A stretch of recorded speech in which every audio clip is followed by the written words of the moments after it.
Yo, yo, yo, yo, yo. Dragon's Dogma 2 is looking alright. Sorry, it's not looking alright. It's looking incredible. It's looking like it's the game that a lot of people have been waiting for in regards to like Dragon's Dogma, right? Dragon's Dogma 1 was a cult classic. It was a game that people didn't realize was going to be good. Yes, it was clunky. Yes, it was very weird, but it had great systems in it for it, like the pawn system, which I don't think has been used in any other game at all. And now with Dragon's Dogma 2 coming out this month, of course I was going to talk about this game. Of course I was going to talk about the many great things that make this game look good. And at the same time, there are some issues that I have to talk about in regards to this game. Some things that a lot of people aren't really highlighting, especially during the previews. Men and women of culture, welcome back to the channel. It's your boy Senzu. We're back with another video. Do make sure you like, comment, and subscribe. Thank you guys for watching the video. Thank you guys for watching all the videos I posted up. And now without further ado, let's hop back into Dragon's Dogma 2.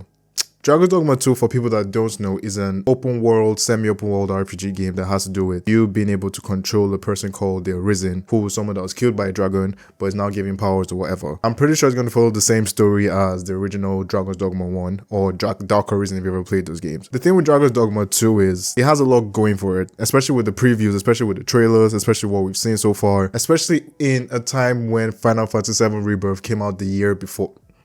Scratch that, came out the month before. We're now eating Dragon's Dogma 2. It doesn't help that we're getting Dragon's Dogma 2 with Rise of the Ronin.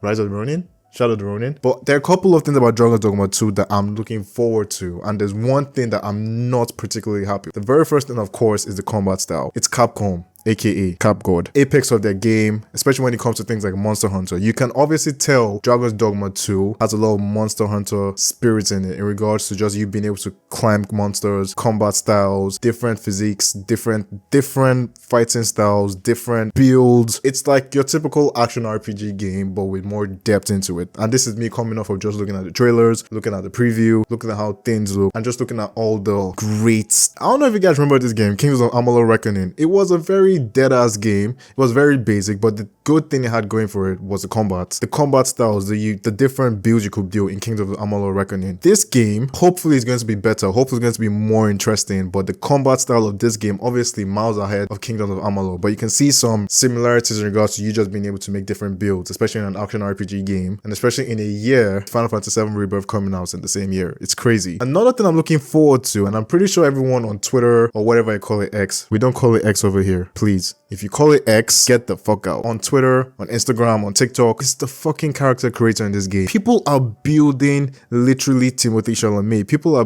building characters from different media IPs. People are building Lazel. I've seen crazy builds. I've seen builds of Timothy Chalamet. I've seen builds of Aang. I've seen builds of Kratos, furry Kratos. I've seen builds of any prominent character in media in general. And clearly, me being the person that I am, me being the man of culture, as you all are people of culture, clearly I'm going to play as a big black booty woman. It goes without saying, I'm for the sisters. That goes without saying, but that's besides the point. The point is, I'm creating a character that I can look at, I'm like, oh my god!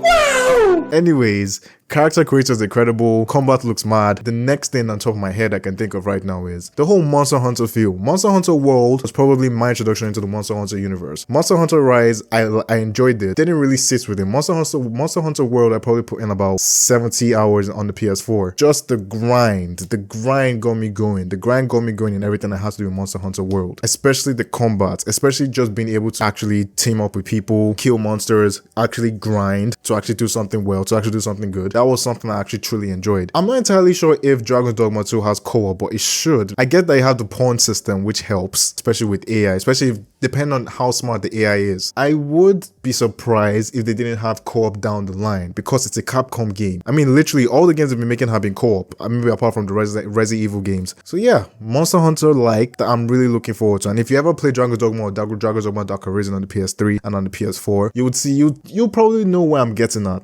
Mind you, I think those games are going for like £5 on Steam. Get those games now. It is dated in regards to the combat, but you're probably going to really fall in love with what this game actually stood for. With every good thing, there is always a bad thing. But in this case, it's not necessarily bad, but it's clear that the whole console generation that we're in currently has been sold. We've been sold a dream by all the companies. We've been sold a dream of performance. We've been sold a dream of, oh, high frame rate, 4K, blah blah blah. Now, especially as I've gotten into PC gaming, I know how hard it is for that to be actually be feasible, especially if you don't have the actual right build to do it, especially if you don't have the actual monetary advantages to actually get a build or to get a PC that can do that. What am I getting now with this whole long ass monologue? Obviously, we've seen that all the previews about this game are playing at 4K 30 frames per second. Every single one of the previews are talking about this game at 30 FPS. And I find that very worrying. And I'm going to say it again, especially coming from Final Fantasy VII Rebirth. 4K 30 FPS, do not